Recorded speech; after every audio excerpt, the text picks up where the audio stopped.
Hi, everybody. This is Bob Ost, and welcome. It's Friday, so it's the True Community Gathering.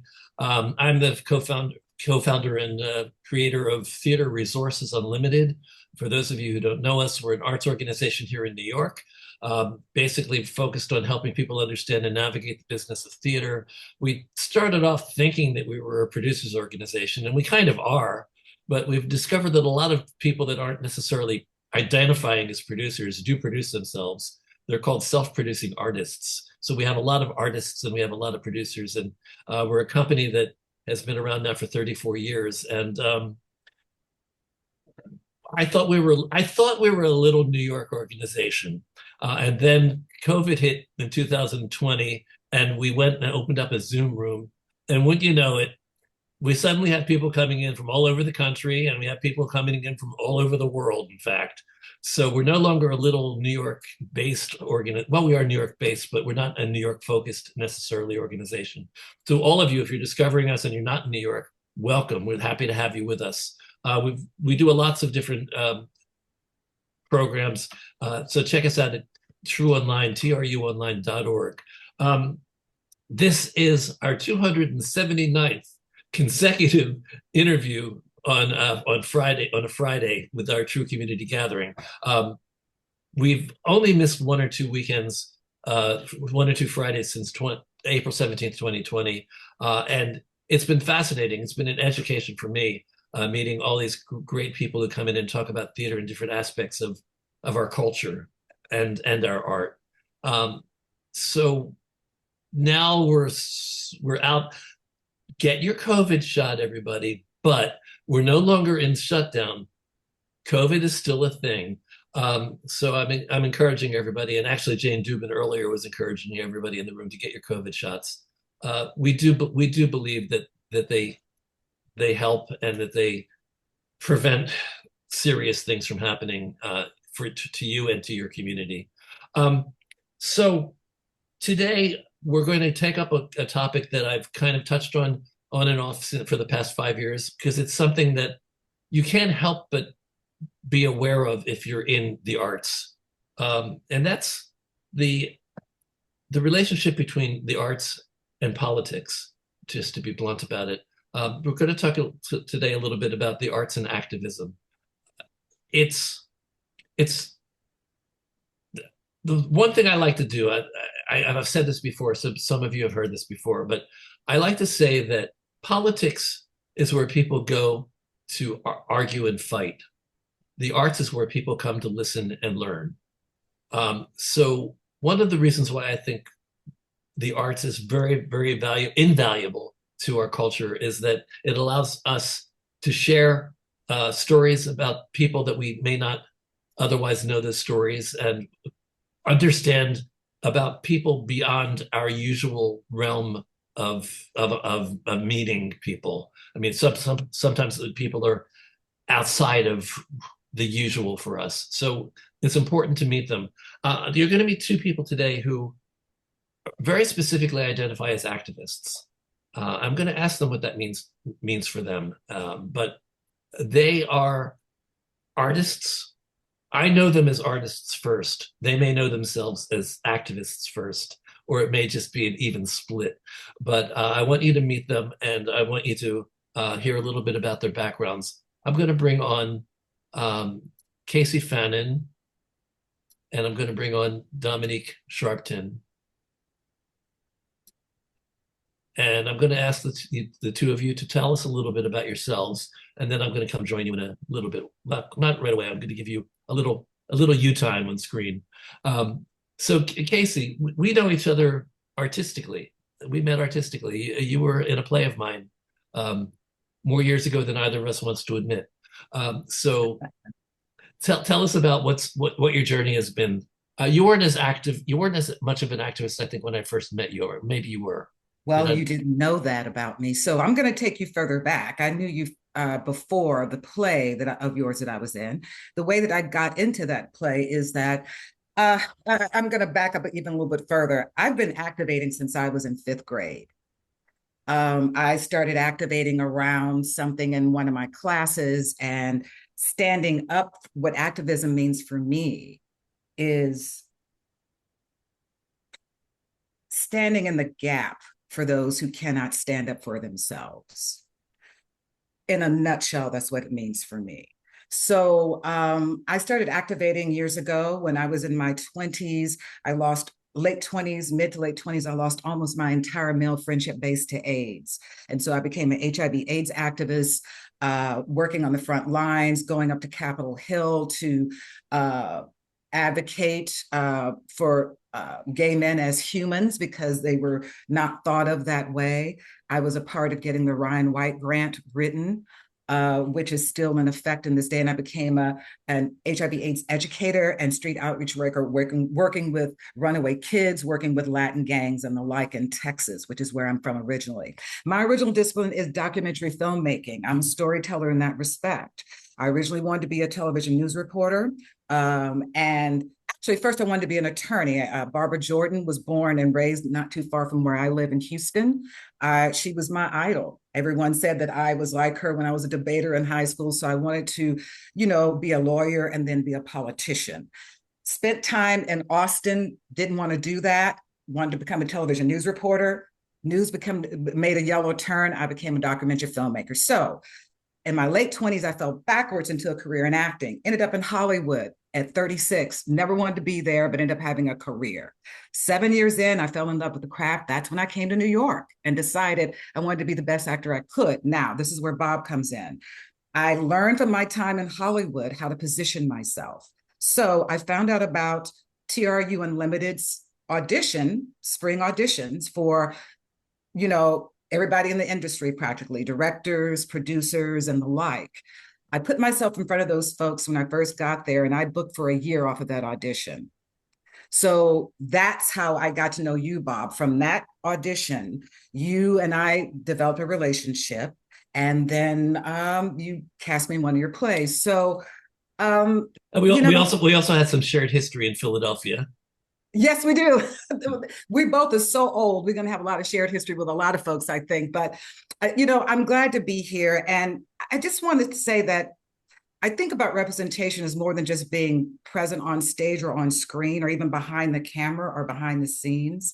It's about telling the truth of our experiences, whether you are a woman, whether you're a Black woman, whether you're a trans, whether you're LGBTQ, whatever your status is in this society, straight, white, male, your story is an ism when you choose to tell it.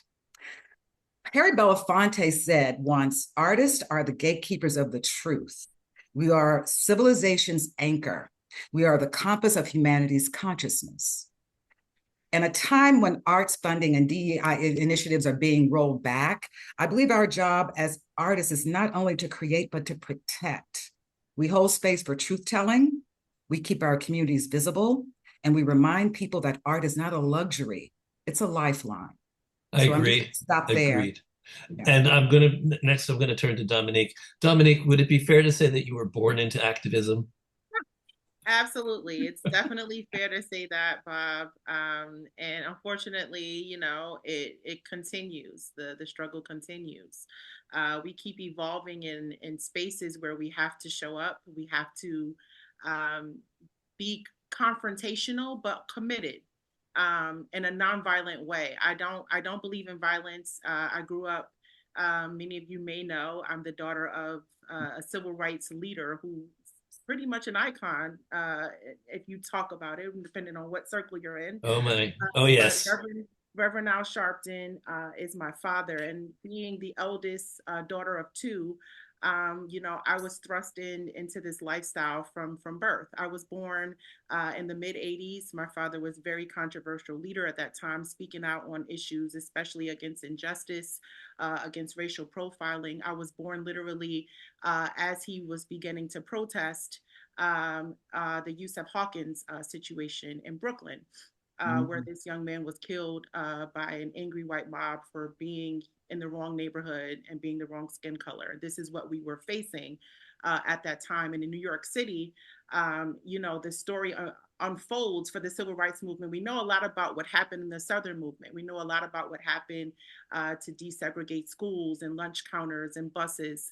But the story of the Northern movement is left untold in many retrospects. And I feel like my family has been on the forefront in making sure that that agenda for fighting injustice, for fighting inequality, not living in the South, but being a part of the North, where we were experiencing police brutality and so many things that we had never really seen before happening to us in this city, and being able to really rise up and speak out against everything. I mean, I've dealt with my family having to go through death threats.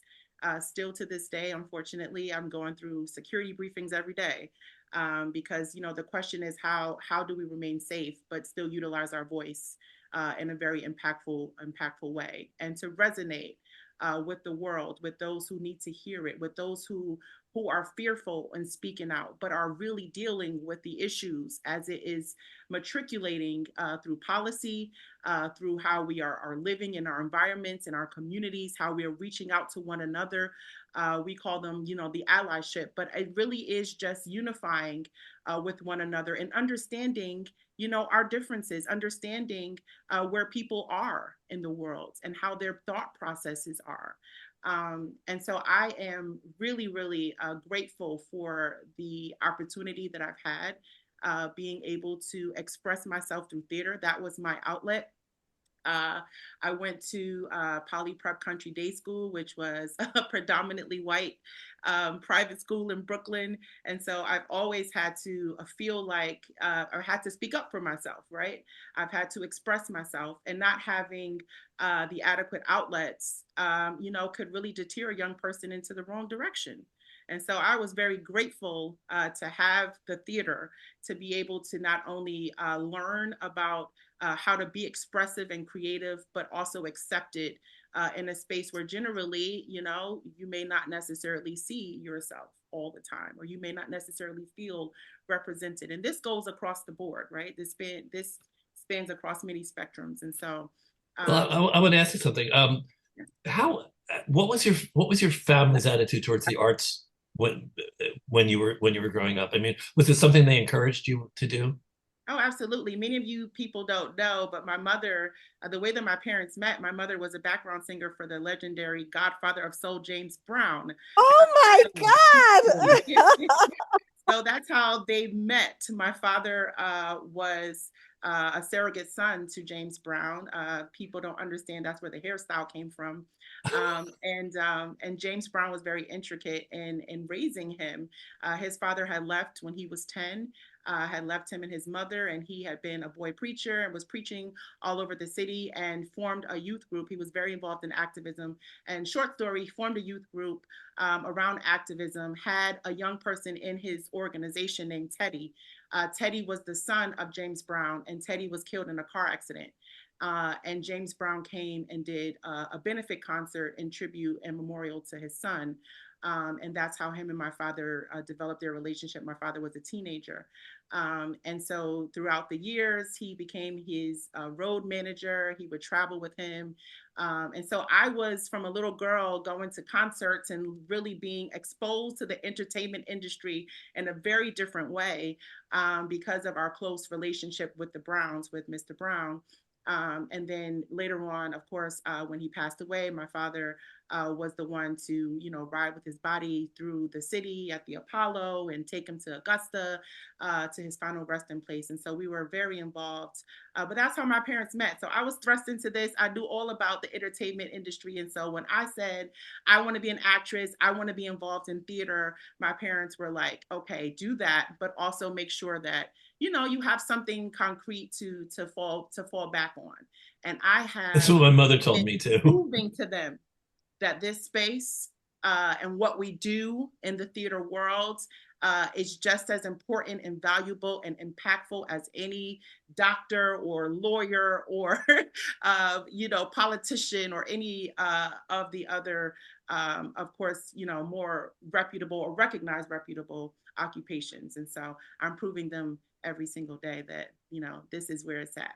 Can I jump in here? My impression is that, okay. Can I jump in here real quick, Bob? Sure. I'm sorry. I'd just like to speak on something that Dominique said earlier. First of all, Dominique, I was looking at your name. We were in the holding room, and I thought, is that truly Sharpton? And after working Hollywood for so many years, and we have a lot of folks in common. I'm going to try to talk to you later about people I know, stars and Black celebrities. I was like, it probably is, and it was. So I'm happy to be on with you. I wanted to speak about something that you said earlier. You said that here we are, struggle. And this is something that I've been working at. I during COVID, I retired early from performance work, and I had been earning my entire living as a journeyman actress since 2008. So when I worked hard for that, when I got to New York, I didn't have a manager, didn't have an agent. I've been doing all that without representation. I learned how to grind that way in LA. And then prior to that, I have 20 years of corporate sales, marketing, corporate relations, corporate experience. So anyway, when I was doing my 2 master's degrees, I just got 2 master's degrees. I'm getting ready to get a doctorate of ministry. All right. You said something about the struggle, and in my work, I started thinking about words and how words are action. They keep us. They determine our circumstance. I believe that we need to change that verbiage. Instead of saying we're in the struggle, we need to say we are in transformation or in change, because that's why we've been in the damn struggle since the damn 60s, right? And I'm just turned 66 last week. So I'm a boomer. I can say this crap and say that we just have been spinning our wheels, not understanding that we are speaking into existence the very thing that we're experiencing, right? A lot of it is out of our control in terms of systems, but we need to recognize systems, dismantle them. We've been talking about that. People are trying to patch things up and do reform. Reform only puts a Band-Aid on some shit that we don't want. I say all this shit needs to burn down so that we can rebuild, and we're artists. So I want to continue that, but I'm wondering what you think about that thought process, about just changing how we speak so it changes our mindset, so that changes our action. What do you think about that? I agree with that. And I honestly, like, I believe in I'm also spiritual. So I believe that faith without works is dead. It's dead, right? We can't have faith without action. And so this is the mantra that my family lives by. You know, we've got to, if we are committed to our faith, we've got to be committed to our action, and knowing and believing that whatever we are confronted with, whatever issues, and this is beyond the political realm, but whatever issues that we are facing, you know, we have to be active in pursuing change. Yes. We've got to be committed, active and committed. And so, you know, I'm often confronted with the question, well, what can I do? Or what do I do? Or how can I fit in?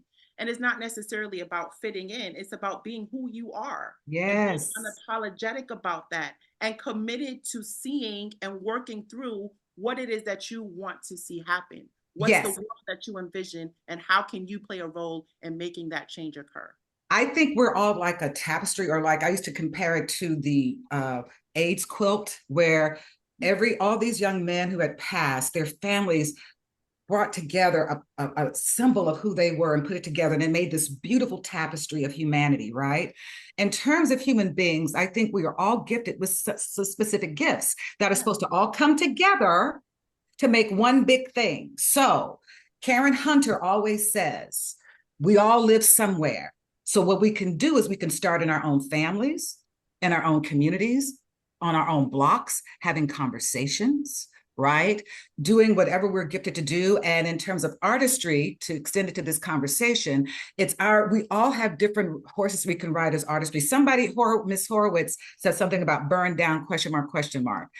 I'm not advocating for anything that is physically burning down. Right. What I'm saying, it's already burning, dear. Yeah. It's already burning. And what I'm advocating for is allowing it to continue to go away. We don't need to salvage this. This is ground that is poisoned. It is ground that is not healthy for us. It has not grown a healthy society. We can get there, but we can't do that unless we talk about what's happening. And that's part of my work, is about having healing conversations around race. I use plays as jumping off points for those conversations.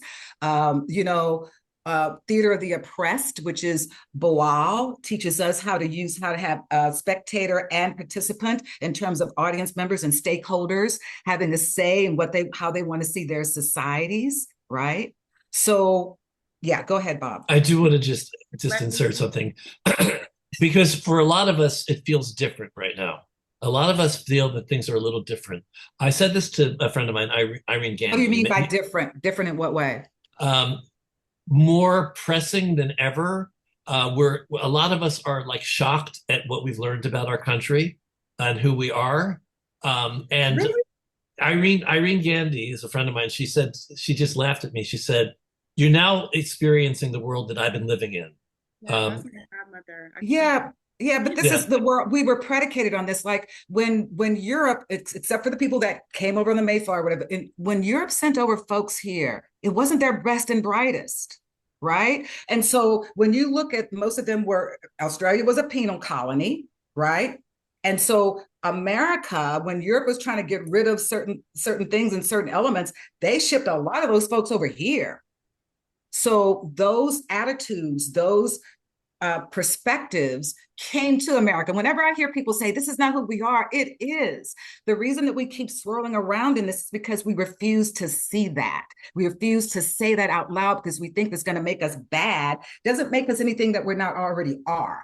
The only way that we can deal with anything is to face it honestly and truthfully, good, bad, ugly, right? All of it. it seems like the obstacles are bigger now Than when George Wallace, when they were hanging us from well, trees still, well, I mean, when well, we had yeah, to go in back doors still, when right. I see brown people being victimized now, and now they're the ones who are the narrative is being spun about. I see them being pulled out of their cars, but the thing that I think is they're not being shot yet.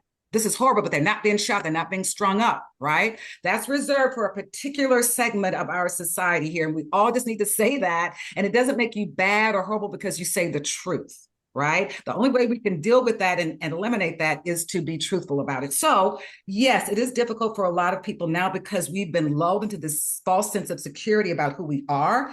The 65 was not that long ago. That's 40 years ago when Vietnam and all that and civil rights was being codified. That's not that long ago. That's not that long ago. So the reason, I'm acknowledging all of that. I yeah, understand because basically what Irene woke me up to the fact that I had assumed that things were better than they used to be, and really we are still the same country. We always you're right. We are the country we always were. Just that there are more. We're hearing more voices that are disturbing to some of us, and well, I, that's because now they have a platform to really say these hooded people were always there. I tell a story about when I was 18 and I'm from Houston, Texas, okay? And Pasadena is a sundown town. Always has been. Mickey Gillies and all that, that's a sundown town. I was dating somebody who happened to be white when I was 18 living there. The neighbors didn't want us there. So the lady who was the landlord was a friend of ours, and she said, oh, they don't want you guys here. All right, this is 1978, and we're like, okay, well, screw them. We're gonna be bold. And so I started taking out the garbage, waving to the neighbors.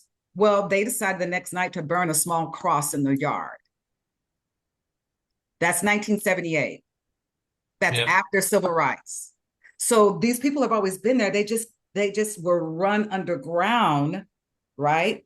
Because it wasn't popular or wasn't okay to say those things out loud like it was before. Now it's okay. They've been given permission again to come back out and speak from their chest about all this. Go ahead. So the fact that these people have been given permission, which is different than it was 10 years ago. Okay, maybe not. Maybe it's not going back to how bad it once was. How does this affect your ability to be effective as activists? Um, You want to take that first, Dominique? I mean, I don't necessarily, I think it works hand in hand. I mean, theater for itself, I mean, even like the concept of it, like, we've been living in a space where theater has always been a space where society, right, holds up a mirror literally to itself. And many people don't know, but like for me, I took my activism to behind the scenes. So I wanted to become a co-producer.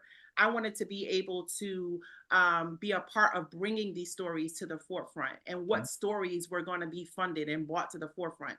I just found more of my activism in terms of my pursuit.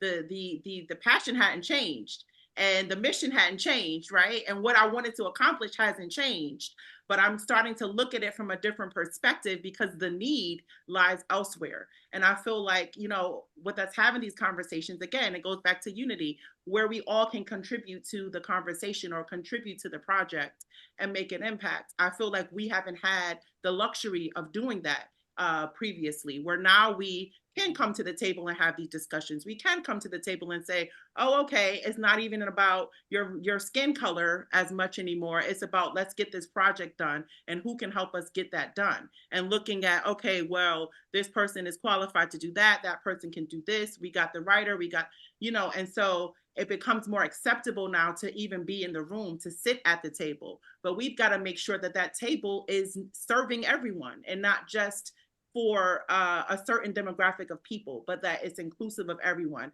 And who's not at that table, we got to bring them in. And so I feel like that is the space now that we are fighting for, more of an inclusive environment that is acceptable, not just to those who are putting the projects on or those who are behind the scenes, but to the constituents and those who are patronizing, you know, the theater space. So I'm going to ask you a tough question. I'm going to ask you a very tough question. Do you think that commercial Broadway is any more open?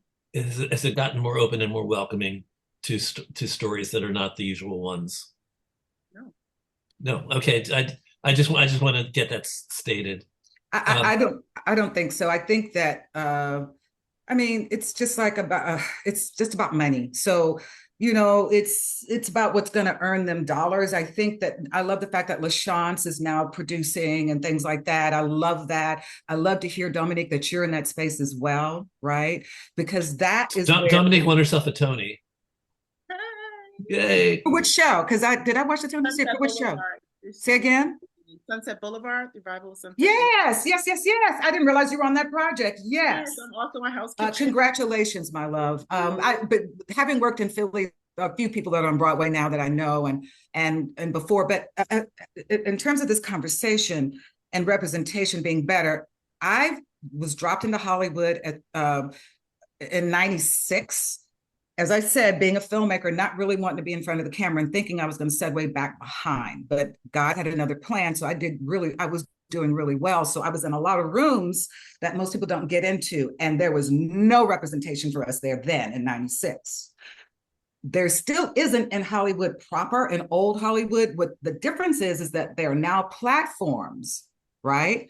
That where Black folks can be showrunners. They can take their visions and put them on these platforms and maybe transition into legacy media like Issa Rae did, right? And then you have people like, Abbott Elementary, tell me that showrunner's name again, who is now doing wonderful work, who's been on the scene for a while as a comedian and now doing things. So now, Quinta, thank you, Quinta. So now there are all these platforms that open it up for us, and people are not just looking at ABC, NBC, or CBS.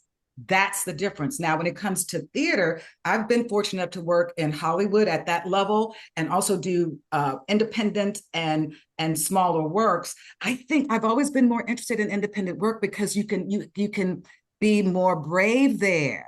You don't have people with pockets saying, no, you can't do this because we don't want to, offend the blue hairs. You know what I mean? We don't want to offend our older subscription base at these big theaters like the Alley and whatnot.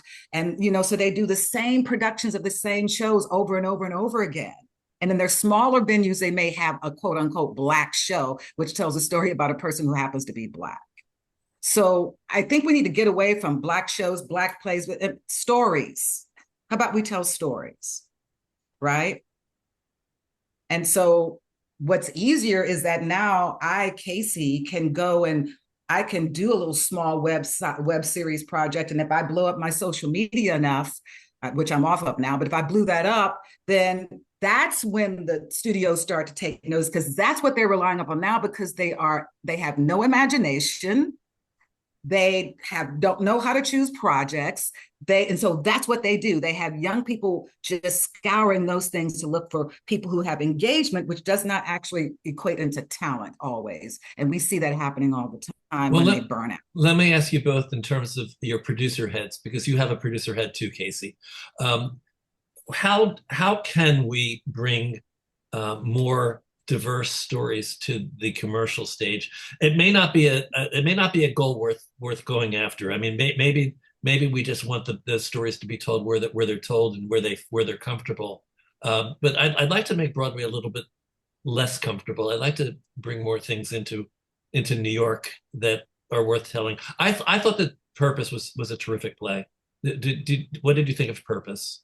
I did. I thought Purpose was, well, I mean, I have a personal, relationship with the story of Purpose. But yes, you do. Besides that fact, and so I had, I was more drawn to the emotional component of it, because I'm like, okay, there were things that were obviously that were exaggerated a lot too, but to bring the human experience to the theater, right? To bring the human experience to the inside of some of the turmoil and tragedies and mental things, and so many things that go on behind closed doors with people who literally devote their lives to fighting for things that are bigger than themselves. And so I loved Purpose. I thought that it was very well put together. I thought the cast was phenomenal, and I think that these all are great attributes, right, to making a story evolve the way it needs to, right, for it to resonate with different audiences. And so I think that those things really help to pinpoint Purpose for what it became. So you had the star power, you had the exceptional acting that we appreciate, right? The story, the way the story was told, with all of the nuances and elements, and everything that kept us engaged. But I think that it lacked some depth in terms of, did you walk away from that theater wanting to be more involved in activism, or knowing even more about why this family took this stance and who they were and how valuable they were to the fabric of society in terms of the impact of change. And that, to me, is where we cross the line. We can't get we can't go too far, right? We can't go too deep, but we can laugh about it, we can cry about it, and we can all relate to the pain that we saw, that people as individuals and characters went through in this show. But we can't really relate to the experience of the impact that this family had on the fabric of this nation and the fight for equality. So let me ask you the same question again. Given the circumstances that we're now in, and given the general tenor of our country at the moment, how do you continue doing the work that you do, and safely? How do you do it safely? Safely, we continue to connect with people in this room, like you all. We continue to have conversations of inclusivity and how we can all, come together on things. I feel like the more we get accustomed to working together and being together, the better things get. I feel like a lot of the conversation needs to be letting go of the fear that we have of each other, like the fear of the unknown, what is not acceptable to you, or what, we need to let that go. And we need to operate in a space where we know we're creative, we know the stories and things that resonate, and we need to really do that kind of work, and not so much work on the individual and who we're interacting with. I think that we get caught up with that. And we see that, right? As we continue to move through the Broadway space and we go higher up the ladder, we see that, people are less approachable in terms of how we can do projects and things together. They're not approachable. And so who is going to be approachable that we can get this work done, where we can say, listen, they got a march on Wall Street, they're talking about DEI, we're dealing with that in this theater. How can we bridge the two without it being controversial, or without it being unsafe for someone to acknowledge that? That's just acknowledging I'm sorry to say this, Katie, our struggles, and how we can come together and bring them together to really work towards influence and change. Casey, I want you to respond to that. And I love that play on words, but I do hear you on that. We do have real struggles. honestly, I, I don't know if it's because I started out as an independent guerrilla filmmaker. I've never been enamored with Hollywood. I've never been enamored with Broadway. I didn't even know I was supposed to be an actor. I didn't even know plays. The first play I did was for Colored Girls. I didn't even know about it. That's how out of that I was. I was a producer. I thought all actors were flakes at the time. I was like, I'll make sure actors get work. That's where my head was.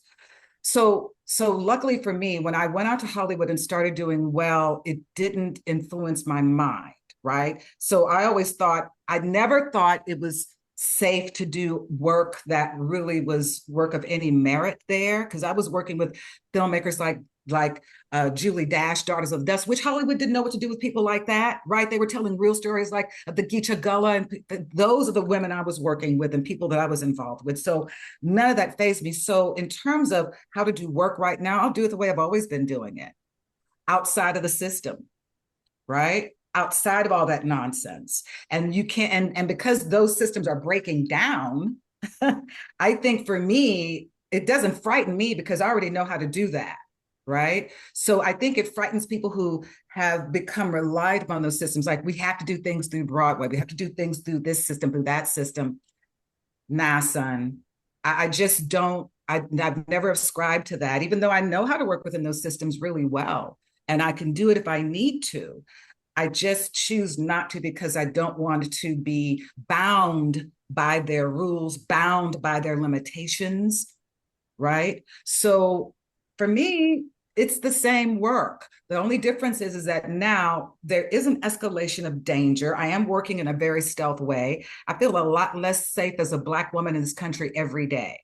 And right now, I'm living in Tucson, Arizona, which is very conservative, but I grew up in Texas, so I understand what all that's about.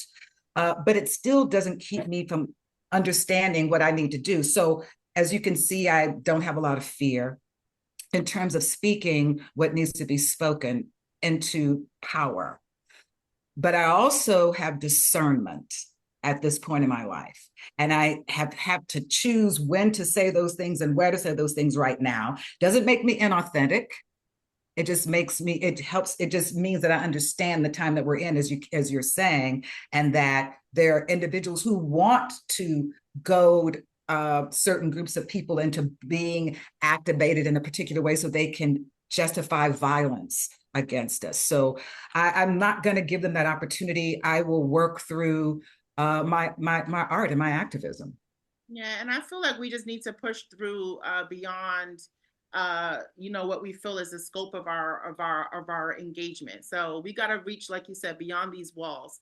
And when we see, we've broken down a lot of barriers in theater. I mean, we have, from we've never thought that we would see, even transgenders in starring roles, or like, I mean, there's been monumental change that we have seen happen, and it's because we've had truth tellers in this space that have been unapologetic and committed to speaking out and saying, well, I got this celebrity, or I have this anger, this angle, this alternate angle. I'm gonna bridge these worlds and make something happen. And I think that that's what it's gonna take.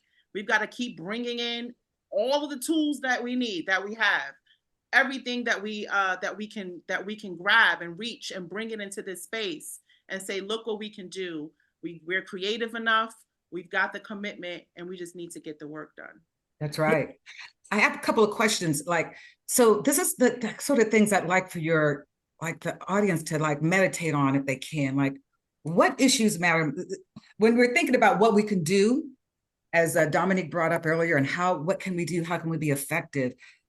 If you just think about what issues matter most to you, and how can your work, whether it's art, whether it's teaching, organizing, or business, how can your work shine a light on those issues? Where in your own practice as artist, or whatever your practitioner practice is, could you make space for justice, not just as a message, but as a method? Who in your community needs their story told? How might you use your platform to amplify it? That's where allies come in handy for communities who are disenfranchised. we are not able to always enter certain spaces. So to have true allies, that's where the Quakers were true allies during slavery. They were down true allies, right? So we need those sort of people to show up these days. And what risks are you willing to take in your work to make sure your values are visible? If you meditate on those sort of questions, I think you'd be able to find some sort of way that you can contribute. We have three hand raises. So Dale, you can ask your question first or respond. It's a huge topic, but I've realized that fear, like seeing you too, and your fearlessness and your courage, and people say that about me. I started out as a terrified kid. My show that I'm of hoping to write starts out with me being terrified of dogs, and I'm in my 40s. So it's not too late. Fox News has been around making people scared all the damn time. I don't know if you remember Jon Stewart and Stephen Colbert having a thing down in DC, where Colbert was representing staying scared. I don't remember the name of it, but it's not getting enough representation, and it affects every group. Well, that's the thing they use to keep us divided is fear, Right. right? Fear mongering and it's not, it's the same playbook that's been used for decades and generations, right? So you're right about the fear. And as Dominique was saying, I think she was, if I'm correct, Dominique, is that fear is what keeps us separated a lot of times and keep us from being able to really be together, because we're all so much stronger together than we are apart. That's why they're working so hard to keep us divided. They know this. We just don't know it. And I'm not only angry. Divided, but there's overt intimidation going on. It's overt. It's not even subtle. Yeah. And even with the No Kings rallies, I mean, seeing, Black people say, "Oh, don't go, you're going to get arrested." And, I went to a couple of them, and I want to say to those people, okay, be scared, stand on Fifth Avenue, watch the people who were ecstatic. It was a fun time. There were the police, the NYPD were like, "Hey, we know there's going to be no violence. We're not scared." But I do want you to, Dale, I want to point this out to you. And just these are subtle things that most people miss unless you're part of this demographic. So we did say, Black folks said to other Black folks, don't go. We know what's happening, right? And so there were these two aunties in Philly that, and I say aunties, they were probably around my same age because I'm an auntie. I'm 66, as I said before. So there was two or three aunties that went down to Love Park down there, and they went and so there were arrests that day. I think that was the second or third day of protest. There were arrests that day. Those three aunties were the only three women arrested.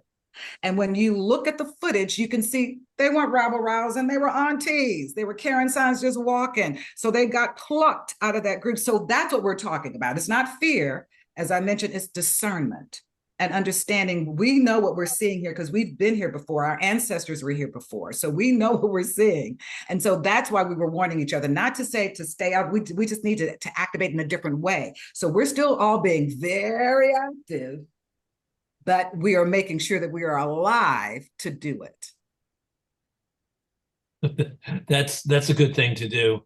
We're gonna go to Don Hall now. Don Hall. Okay, let me come off of audio and video.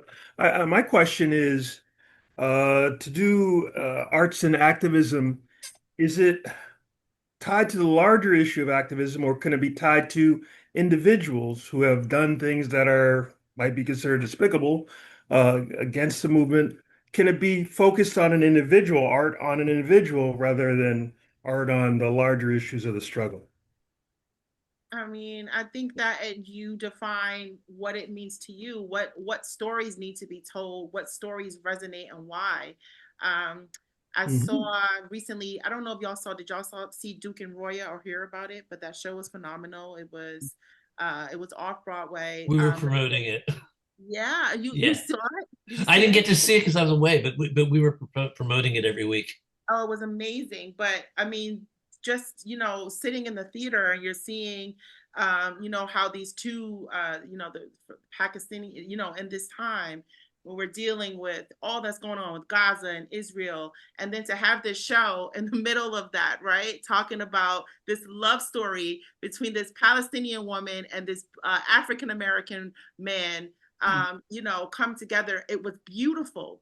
But we understand that that story, if it's translated in different spaces, is not going to resonate the same, right? We take that to where Casey is living right now. It's not going to resonate the same.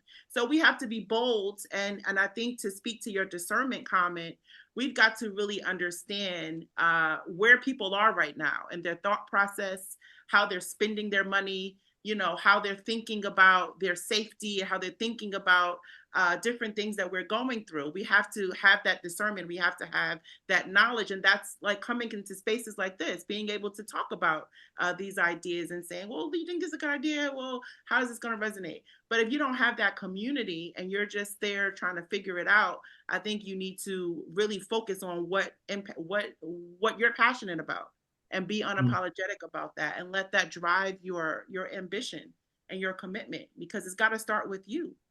So Donald, I think the answer is yes.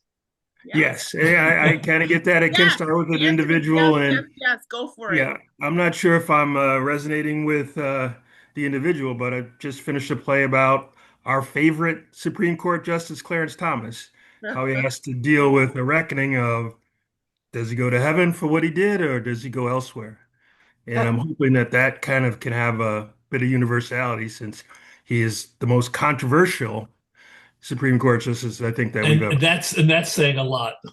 Yeah, it is. Yeah. Donald, if you can, Mhm. for me, clarify what you mean by the individual art activism and the individual. Can you clarify? I wasn't quite clear about the difference that you were saying about Well, the individual kind of focuses on a famous or a historical person who I has see. relevance because they affected all of our lives. I think of Bull Connor might be somebody who had individual resonance, as opposed to the activism surrounding the civil rights movement. But That, Donald, every individual has a context. I mean, every yeah, individual that you write about has a whole Yes, context. that's what I yes. was going to get to. Yeah, Yeah. thank you, Bob. Okay. Yeah, thank you for Hmm. that, Bob. That's the reason I asked you to clarify that question, because I wanted to get to that point right there. Hmm. Yeah. Yeah. Okay. Next up, we're gonna hear from Greg Donaldson. Thank you. Yeah, hi. I'll be real brief. I teach high-ranking police officers at John Jay College of Criminal Justice. I've been teaching leadership and anti-racism for years to the police department. And as Casey was saying before, we've had some advances. We've had all kinds of, and Dominique was saying, we have transgenders in roles we never saw before. But the minute they were given permission, as Casey said, with this Trump administration, the minute they were given permission, they went back to thinking the 1950s thoughts that they always thought. And I'm appalled by it, and I can't quite fathom it. But what I think the point is that we need another method of storytelling.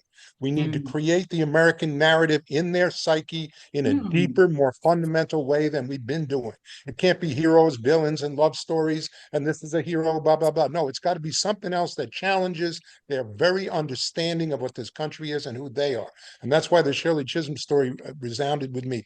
Because, Absolutely. first of all, we've got to be smart, like Gandhi was smart, like Martin Luther King was smart. He outsmarted the motherfuckers. And that's what we need to do. And that's what Shirley Chisholm was all about. So we need to tell these stories from the grassroots level out. Thank you. I agree, Greg. It's even more complicated. It's even more complicated. Strong about the resistance. It's really important that we don't just let these things happen. Yes. And talk about it, that we are strong in being vocal about the opposition and the resistance, and that takes the bravery and the faith that I was talking about earlier. You need all of that to stand up to what's going on today. Well, But didn't they but try if to you tell if you really want to look at the problem without is having the opposition vocal out front and present, Right. because people need to see that there are both sides. but the other problem that we're talking about, which is an embedded problem, is the education, the re-education. I mean, I hate to go back to South Pacific, but you got to be carefully taught. These people have all been carefully taught, so now we have to carefully unteach them. That's a big job. Well, I think you With said Jim it the Crow opposite way. legislation. I think that they need to be, they've been untaught, right? Critical thinking, they've been untaught. Like, so when I was in school, there was civics. So that's the reason I know in fifth grade. That's the reason I know how government works. Those things were systematically just taken away, so people wouldn't know how those things work. So they wouldn't question certain things when they were told certain things. So they wouldn't just listen to George Carlin; he'll lay it all out for you, right? This brother was talking about this decades ago. So I want to go back to, I actually, when I was in New York, had the opportunity to play Shirley Chisholm for her birthday at the borough there in New York. And this was maybe 20, I was in my 40s, so it was 20 something years ago. I chose that role the way I choose every role that comes to me. Most actors, because I didn't always want to be an actor, I guess I'm this way. If a role comes their way, oh, I gotta take it. They're so thirsty for it. I've always been very curated what I've done to make sure that it's a story that I want to tell. That's it, being an activist. When you make sure you tell certain stories, and that's activism as well, right? Choosing what kind of stories we platform, choosing what kind of stories we are a part of. We have control of all of that. So consequently, I have a career of more than 100 stage plays. I didn't even start till I was 36. That doesn't include readings I was in. That doesn't include anything else. 100 stage plays where I can say I truly, except for two, played roles that I am proud of, the stories that I wanted to exhibit and tell. Wow, that's great, because everyone doesn't get that opportunity. That's wonderful. Well, I gave away. I trusted God. I didn't want to bring that and said, okay, I know you'll bring something I was really supposed to do, because a lot of times roles came along and I was hungry, or needed to pay rent. And so I just said no to those things but I was older. See, I had already been made choices in my life and knew who I was and where I stood. So I think that's the thing that we, like, Greg, I love your passion about just really being clear about the fact that we need to just really take control of our storytelling, right? And get outside of these archetypes that are being crafted and recrafted in stories. I came out of retirement at the top of this year. I had an opportunity to play the role of Linda Lohman in Death of a Salesman. Black actresses don't get a chance to do that at the professional level. Also, my Willie is Juilliard trained. He was a classmate of Brother Man from New Orleans. Why am I spacing on names today? He's a brilliant actor who's now doing Wendell. Elspeth. Say again? Wendell. Yes. Wendell. Yes, Wendell Pierce. So, Yeah. And so I was like, yes, I'll do that. And when I was when I was crafting the character, the director, who happened to be a young white man, he was thrusting certain things on me. And I was like, one of the things that I don't want to do is I don't play archetypes when I take on characters. I don't play stereotypes, and I don't play archetypes. I do a deep dive into that character's psyche, ask myself those simple questions. Why is she in this story? Why is she here? What is her track? And just tell it from a place of humanity. I wanted them to see Linda's humanity. The fact that Linda is Black in this particular play is obvious. For me to play quote unquote Black is redundant. What my job was to tell that woman's story about how her house is burning down and she's trying to save her husband and her family. That's my role. So you can be an activist in many, many, many, many, many ways. How you tell stories, what kind of stories you choose to tell, where you tell those stories. Hell, we can mount a show here and have people come out of curiosity. It all depends on how you market that show as to how you pull people in. All those things come into play in terms of how you pull an audience in. But once we get them into that dark room and dark space, and they allow us and they suspend their disbelief for us, then it's our job to tell those stories with truth and honesty, right? Well, there's so much I want to ask. I do want to move to Arlene Corsano, and I also want to ask Owen to let me know if there are any questions in the chat that we should address. But Arlene, it's your turn.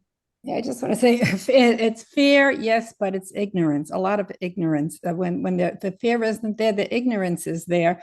And the first thing I did after I retired from teaching, I was only 51 and I was lucky enough, white privilege really, because what well, it's a whole long story, but I could retire at that age and have a small house and do what I want.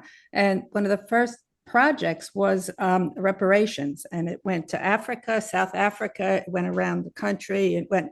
So I was very happy with that because I was educating, and I think because I heard somebody speak, not Reverend Daughtry, it was, but we had a lot of top people there. I was so shocked when I called them up.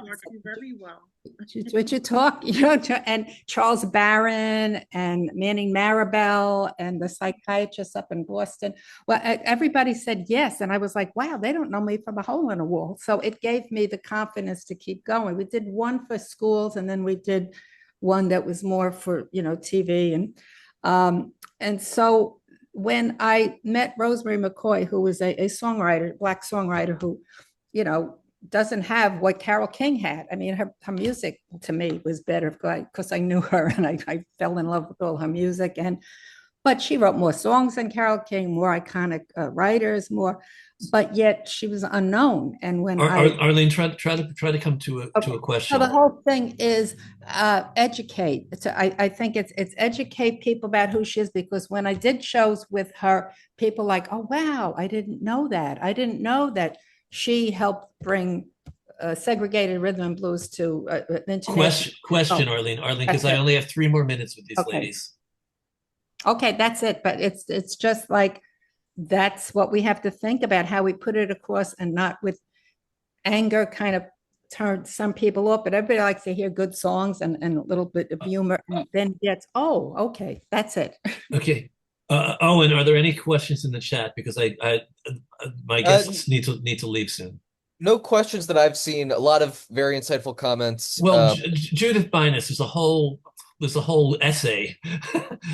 Judith, is there anything that you would like to ask specifically? Judith, are you there? Yeah, I'm here. Sorry. I don't know if it's pertinent to this conversation, but I've just been concerned, with the whole atmosphere, the administration and everybody. We can get people hired from diverse populations without using the words DEI and all that. The problem I see is with the larger theater companies that are paying living wages. How can you get, when they have investors on Broadway can get tax deductions for losses, donors for off Broadway, for 501c3s can get deductions for donations.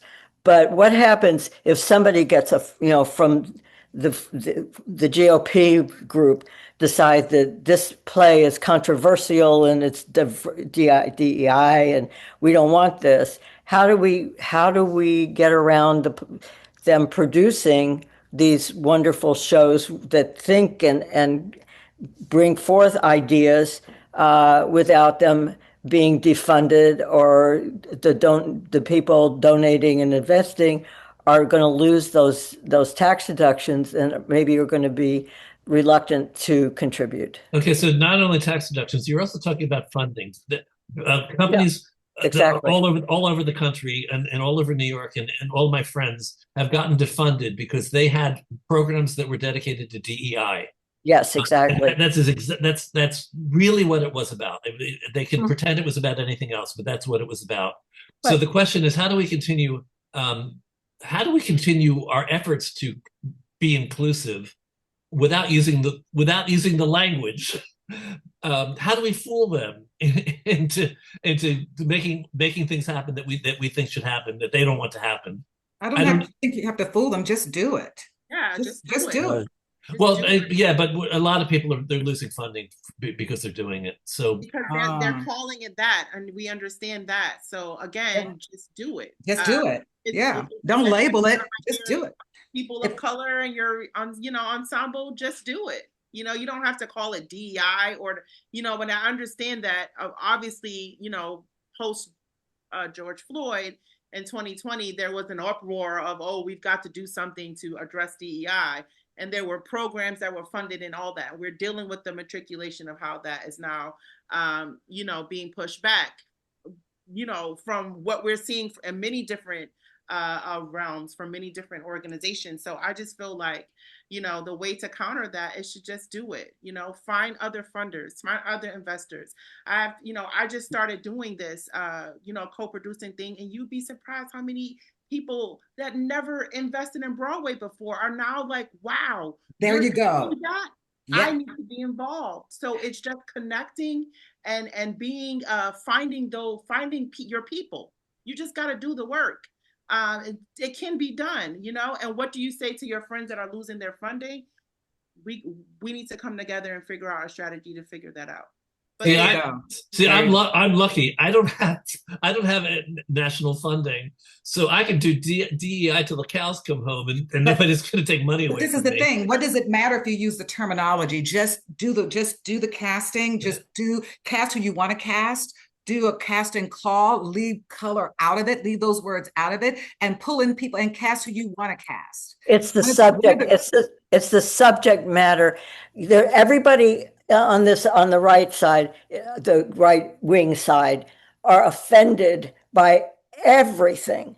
But they're going to be. I'm sorry to interrupt you because we're short on time. They're going to be. So you have to do things. Just don't think about them. They're going to be offended by everything. Don't try to. That's not the point. The point is it's going to. Anyway. So say what your point is, Judith. What are you trying to say? My point is you're going to lose investors when it's not what's happening right now. It's what they are doing by the defunding. It's only the beginning. And if anybody on Trump's side is going to be offended, they're going to disincentivize the people who do invest, who do fund, and that's the problem. So I say to you, like, I'm building systems. I don't know if I might be on, you may not be able to hear me now. There we go. What I say to you is, right now I'm creating communities that are sustainable outside of government systems. I say you create theatrical communities that are sustainable outside of governmental systems. Exactly. Don't rely on them. There are enough deep pockets, just like Dominique said. There are folks don't even know who are theater lovers or who just may be who take good bets on investments that would love to support your work, who are in the same corner as you thinking, what can I do to make a difference? And what they can do is use their money to fund your project, to tell stories that actuate other individuals. That's the chain of activism there that you want to create. Thank you. Mm-hmm.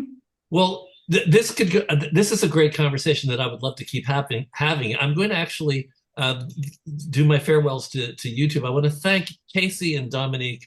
Yeah, I consider you both good friends, and I'm so glad that you did this for me and you came on. I also wanted you to meet each other. Yes. I think you needed to know each other, and I'm very glad that you've met. So I'm going to remove your spotlights, and I'm going to put the spotlight on me. It's on me. Before we end, I just want to say quickly that I left my information in the chat. If anybody wants to continue the conversation, I'd love to continue it also. I'm going to do the same. Yeah, we might. Yeah, Dominique, I'm going to reach out to you, Dominique. Go ahead. We might do this again with you guys. Again, thank you, Casey Fadden, thank you, Dominique Sharpton. Thank you to all the people in the room who come here every week, and even the ones of you who just showed up today. Hope you'll come back. And I want to say to the people out there in YouTube land, if you've randomly found us, I hope that you enjoyed this. I hope you found it engaging. I hope you found it inspiring, perhaps. And if you'd like to be part of the conversations and be in the room, I can make that happen.